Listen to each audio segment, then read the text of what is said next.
Question number 8.4 a plane electromagnetic wave travels in vacuum along z direction. EM wave किधर जा रही है? z direction में travel कर रही है। What can you say about the directions of its electric and magnetic field vectors if the frequency of the wave is 30 megahertz? Frequency कितनी दी है? 30 megahertz. What is it wavelength? इसकी wavelength क्या होगी? तो इलेक्ट्रिक फील्ड और magnetic field की direction भी बतानी। तो अगर ये z में ट्रेवल कर रहा है EM वेव, ये पता है कि EM वेव और इलेक्ट्रिक फील्ड और मैग्नेटिक फील्ड तीनों का जो डायरेक्शन होता है वो एक दूसरे के ऊपर परपेंडिकुलर होते हैं। तो अगर एक z में है तो बाकी E और B कहाँ होंगे? x और y में। तो हो सकता है कि इलेक्ट्रिक फील्ड x में हो तो मैग्नेटिक फील्ड y में होगी, या फिर इलेक्ट्रिक फील्ड y में हो तो मैग्नेटिक फील्ड x में होगी। यानी यहां से ये कंक्लूड कर सकते हैं कि इलेक्ट्रिक फील्ड और मैग्नेटिक फील्ड ये कहाँ होंगे? एक्स वाई प्लेन में होंगे। ये तो बोल सकते हैं ना यहां से। ये कंफर्म नहीं बता सकते कि x में कौन है y में कौन। ये बता सकते हैं कि एक x में होगा दूसरा y में होगा, यानी एक्स वाई प्लेन में दोनों प्रोपोगेट, मतलब SHM जो इनका होगा वो कहाँ होगा? एक्स वाई प्लेन में होगा। ठीक है, ये समझ में आ रहा है? नहीं आ रहा है? तो फ्रीक्वेंसी बता, लैम्डा बताना, इससे आसान क्वेश्चन हो सकता है कुछ? वेलोसिटी क्या होती है? F lambda. और velocity of EM wave in air क्या होती है, या स्पेस या वैक्यूम क्या होती है? c।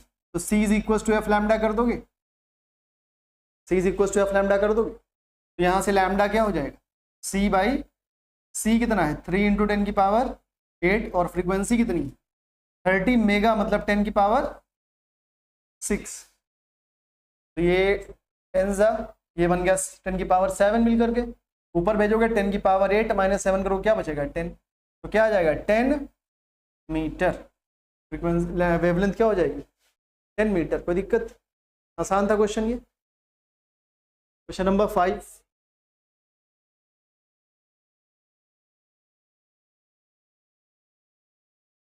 A radio can tune into any station in the 7.5 megahertz to 12 megahertz band।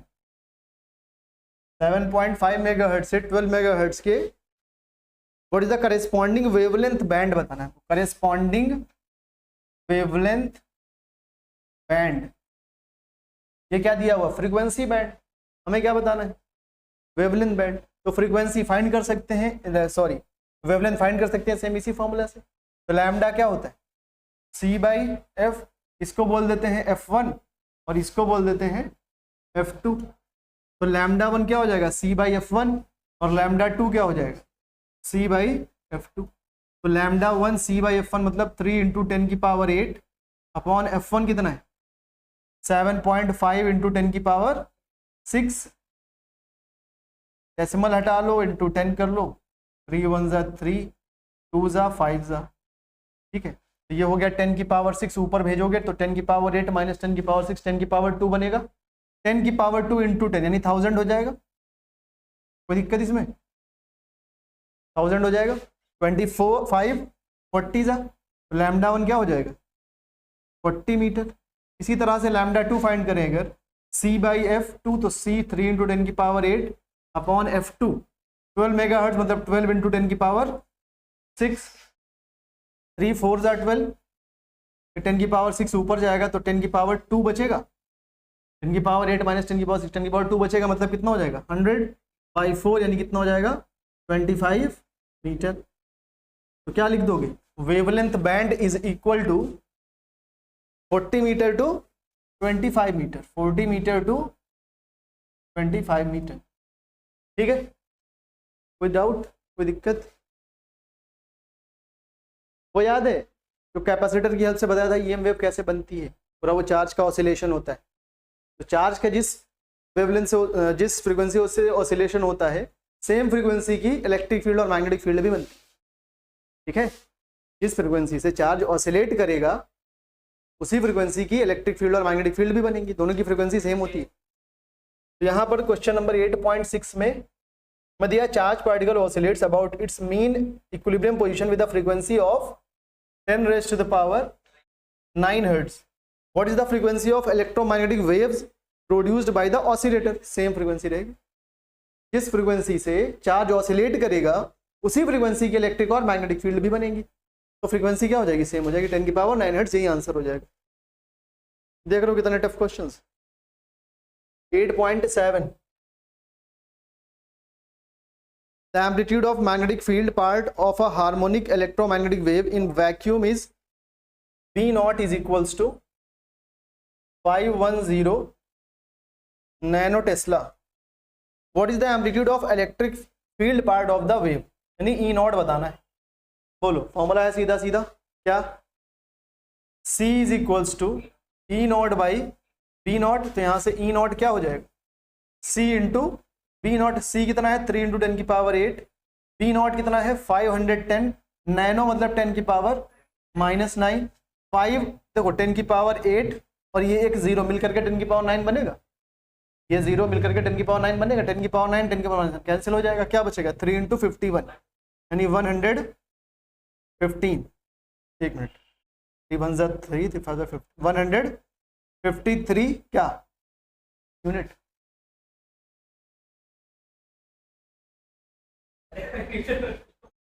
Newton पर कूलम। ठीक है देख लो एकदम फॉर्मूला बेस्ड क्वेश्चन है, आसान आसान। देखो फ्रीक्वेंसी उन्होंने इस बार सिंबल न्यू दे रखा है, वी नहीं है वो न्यू है, ठीक है।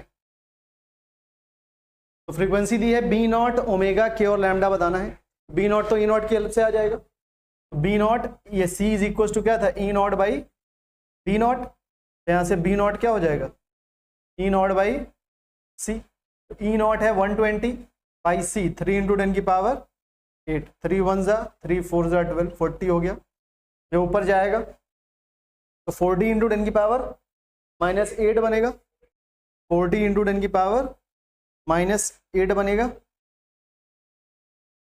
ठीक है। लेकिन अगर यहाँ पर डेसिमल है, डेसिमल को राइट शिफ्ट करें अगर 0.4 कर दें इसको, तो यहाँ पर पावर प्लस हो जाएगी, लेफ्ट शिफ्ट करने पर पावर प्लस होती है। डेसिमल कहाँ है, 40 लिखा हुआ है अगर, तो डेसिमल यहाँ होगा ना 40.0 ऐसा, तो डेसिमल 2 प्लेस शिफ्ट कर रहे हैं यहाँ पर, ताकि ये 2 पावर जब बढ़ाओगे +2 करोगे तो क्या हो जाएगा 10 की पावर -6, तो क्या बनेगा 0.4 × 10 की पावर -6, और ये क्या हो गया 0.4 माइक्रो मिली, नहीं भैया माइक्रो। अब यहाँ देखो इससे पहले भी मैग्नेटिक फील्ड जो पार्ट दिया था बी नॉट वो क्या दिया था नैनो टेस्ला, अभी क्या है माइक्रो टेस्ला में, और इलेक्ट्रिक फील्ड पूरी वैल्यू आ रही है, कुछ माइक्रो नैनो नहीं आ रहा है। तो इलेक्ट्रिक फील्ड का जो पार्ट होता है वो बड़ा होता है इलेक्ट्रिक फील्ड में, और मैग्नेटिक फील्ड का पार्ट छोटा होता है, ठीक है।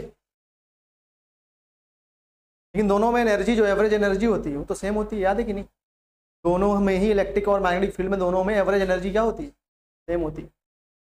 ओमेगा निकालना है तो ओमेगा तो फ्रीक्वेंसी से निकल जाएगा, ओमेगा क्या होता है 2πf, हम नहीं हटा के इसको एफ लिख रहे हैं, ठीक है, आदत है एफ लिखने की। ओमेगा क्या हो जाएगा 2πf, तो 2π × f कितना है 50, तो ये हो जाएगा 2 × 50 100, और पाई कितना है 3.14 यानी 314 रेडियन पर सेकेंड।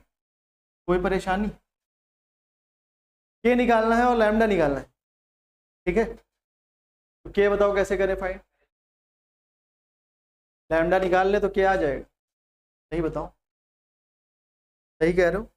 लैम्डा कैसे आ जाएगा C बाई एफ से, एक और तरीका है वैसे बताएंगे भी, लैम्डा क्या है C बाई एफ, C कितना है 3 × 10 की पावर 8 और F कितना है 50। एक मिनट यहाँ पर हमने मेगा नहीं रखा है, तो इंटू 10 की पावर 6 करोगे तो 314 × 10 की पावर 6 रेडियन पर सेकेंड, ठीक है। तो यहाँ 3 × 10 की पावर 8 अपॉन फ्रीक्वेंसी 50 × 10 की पावर 6, ये कितना बनेगा 3/50, कितना आया 3/50, हाँ 2.6, सॉल्व कर लोगे तो बनेगा 6 मीटर पूरा, सॉल्व करके क्या बनेगा 6 मीटर पूरा कैंसिल हो जाएगा। अच्छा ठीक है, वो 5 6 30 करोगे, ठीक है, ठीक 6 मीटर हो जाएगा पूरा लैम्डा, हाँ लैम्डा 6 मीटर हो गया। अब ओमेगा के फाइंड करना, के का फॉर्मूला होता है 2π/λ, तो 2 पाई बाई लैम्डा कितना है 6, तो पाई बाई 3 यूनिट पर मीटर क्या हो जाएगा, ठीक है, रेडियन पर मीटर होगा, रेडियन पर मीटर, रेडियन पर। पाई/3 वैल्यू सॉल्व कर लेना जो भी आ जाए, ठीक। एक और तरीके से सॉल्व कर सकते थे इसको, ये जो के का फॉर्मूला था ओरिजिनल वो होता है ओमेगा बाई वी। ये क्या होता है ओमेगा बाई वी, वी क्या होता है propagation of velocity of wave, omega by V होता है। जब ओमेगा को हम रखते हैं यहाँ पर 2 पाई एफ और वी को रखते हैं वेलोसिटी एफ लैम्डा, तो ये एफ से एफ कट जाएगा तो क्या बचेगा 2 पाई बाई लैम्डा, वहां से ये फॉर्मूला बनता है। बाकी ओरिजिनल फॉर्मूला इसका क्या ओमेगा बाई वी, तो के अगर बिना लैम्डा के फाइंड करना है तो भी फाइंड कर सकते हैं, तो ओमेगा बाई वी करके। ओमेगा कितना आया था देखो यहाँ पर 314 इंटू 10 की पावर 6, और वेलोसिटी क्या होगी यहाँ पर सी होगी, सी कितना है 3 इंटू 10 की पावर 8, वही सेम टू सेम आंसर आ जाएगा सॉल्व करोगे जब, ठीक है। वहाँ पाई/3 आ रहा है, पाई/3 लाके दिखाएं, 314/3, 10 की पावर 6, 10 की पावर 8, नीचे 10 की पावर 2 बचेगा। अब ये डिवाइड करोगे तो 3.14 बनेगा, पाई आ गया कि नहीं आ गया तेरे, तो चाहे आप ऐसे कर लो, पहले लैम्डा फाइंड कर लो फिर के फाइंड कर लो 2 पाई बाई लैम्डा से, चाहे पहले के फाइंड कर लो ओमेगा बाई सी से, और फिर उस फॉर्मूले से फिर 2 पाई बाई लैम्डा से तुम क्या फाइंड कर लो lambda, 2 pi by lambda equals to k से क्या फाइंड कर लो लैम्डा फाइंड कर। ई और बी का एक्सप्रेशन, तो ई क्या होगा ई नॉट साइन के एक्स माइनस ओमेगा डी, यहाँ लेट कर लेना कि वेव एक्स डायरेक्शन में प्रोपोगेट कर रही है, वो मानना पड़ेगा कि कुछ दिया नहीं क्वेश्चन में, एक्स में जा रही, वाई में जा रही, जेड में जा रही, तो क्या मान लिया हमने एक्स में जा रही, इसीलिए वहां पर एक्स आ रहे हैं। अगर वेव वाई में जा रही होती तो वहां क्या बनता K Y minus omega D, Z में जा रही होती तो के जेड माइनस ओमेगा डी। तो ये एक्सप्रेशन देख के हम बता सकते हैं कि वेव किस डायरेक्शन में जा रही है, यहाँ एक्स आ रहा है तो एक्स डायरेक्शन में जा रही। बाकी ई और बी का हमको कंफर्म नहीं है, इलेक्ट्रिक फील्ड अब वाई में भी हो सकती है जेड में भी हो सकती है, इसी तरह से मैग्नेटिक फील्ड अगर ई वाई में है तो बी जेड में होगा, और अगर ई जेड में है तो बी वाई में होगा, ठीक।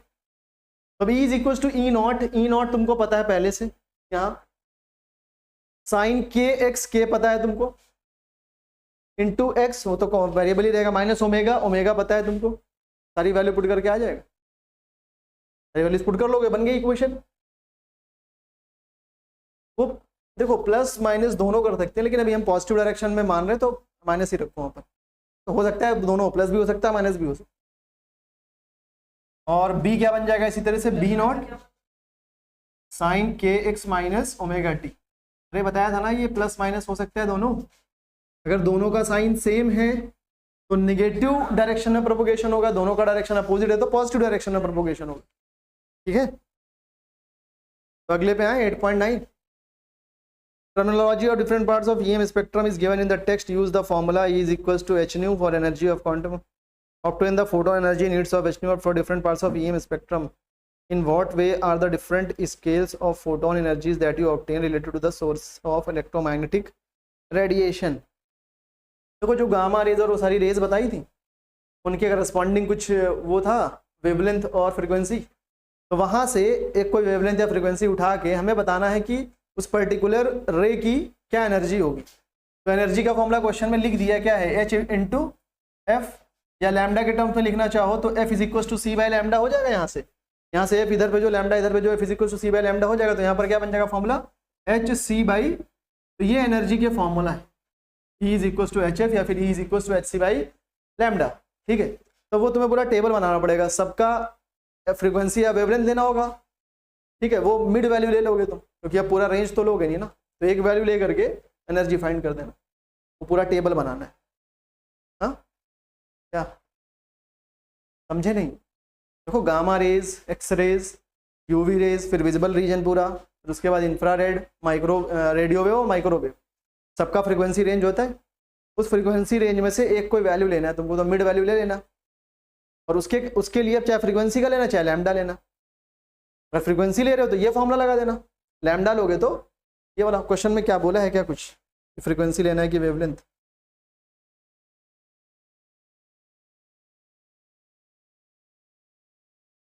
नहीं बोला कुछ भी लो, एफ लो चाहे लैम्डा लो, पुट करके यहाँ पर तुम क्या बना लोगे पूरा टेबल बना दोगे। हाँ वो फ्रीक्वेंसी रेंज तो याद करनी पड़ेगी ना, कुछ एक याद करो, चाहे फ्रीक्वेंसी याद करो चाहे वेवलेंथ याद करो, दूसरा तो फाइंड कर सकते हो ना। रेंज याद रखनी पड़ेगी, टेबल भेजा था पूरा, बिल्कुल याद करना पड़ेगा, पेपर में आएगा, टेबल बनाने को आ जाएगा।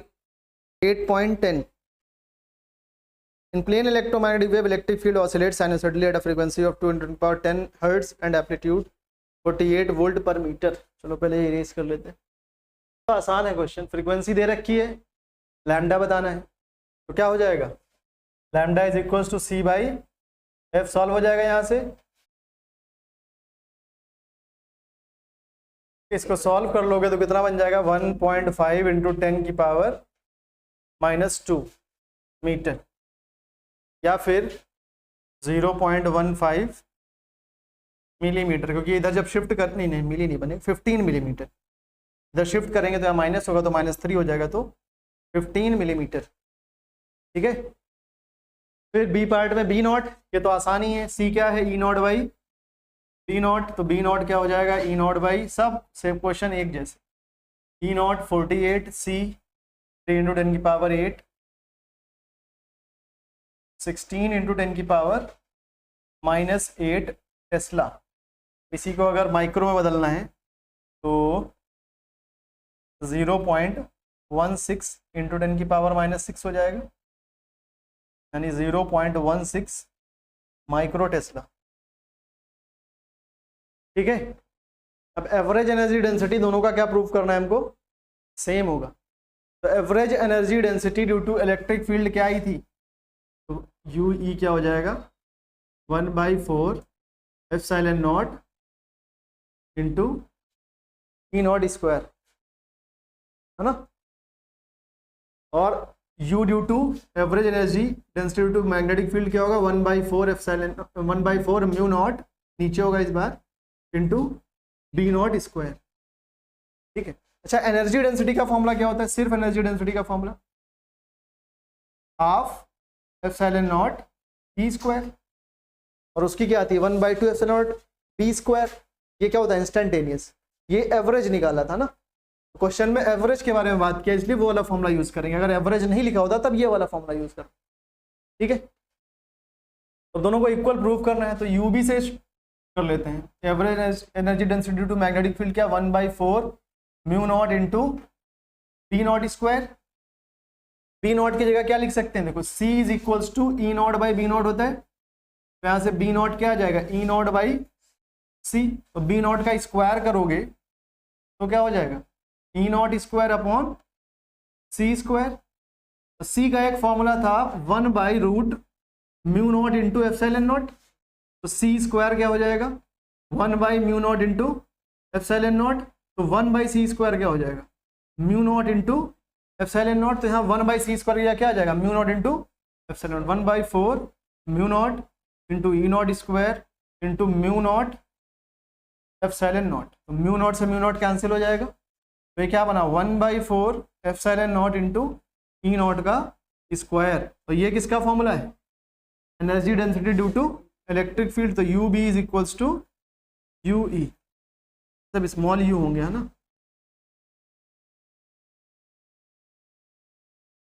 हाँ एवरेज, ठीक है।